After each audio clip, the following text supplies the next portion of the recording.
hoone juures, mis on ehitatud 1911 aastal vallamajaks. Siin oli küll eelmise riigikorra ajal laste päevakodu, kuid 1990 aastal on siin asunud uuesti omavalitsus, kus siis tegutses 27 aastat Häädemeeste vallavalitsus. Ja selle aasta algusest on uue Häädemeeste vallavalitsuse teenuskeskus siin. Aga kuna meil on väga kiire, siis ma paluksin kõigepealt peaministri siia.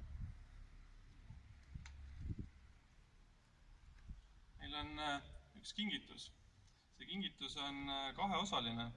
Esimene osa on sellest olemas, teine osa tegelikult on alles mõtetes ja paberile saamas.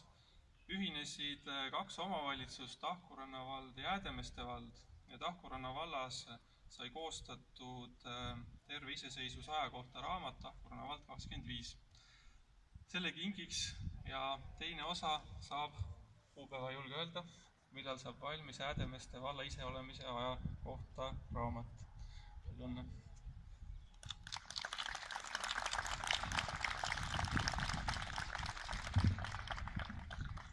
Head Häädemeeste elanikud, head ametikaaslased valitsusest, auväärt volikogu esimees, vallavanem, kindlasti on siin väga suur au olla.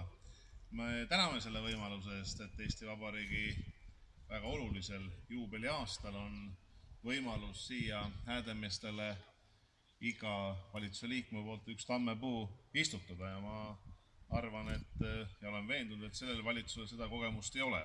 Võib-olla varasemalt on olnud, nii et ma arvan, et ilm on ka selline puu istutamiseks väga soodne, et sajab natukene vihma ja kasmist on kindlasti sellele tammepuule vaja. Ilusat juubeliaastat kogu Häädemeestele, kõikidele elanikele siin. Meie tee viib siit edasi Lätti, mis on samuti erakordne, et Vabariigi Valitsus peab ühisistungi ja see on esmakordne 100 aasta jooksul väljaspool Eesti territooriumi koos teise riigi valitsusega. Täna toimub nimelt Eesti ja Läti ühisistung. Nii et ilusat suve lõppu teile ja suur tänu selle võimalusest kogu valitsuse poolt. Aitäh!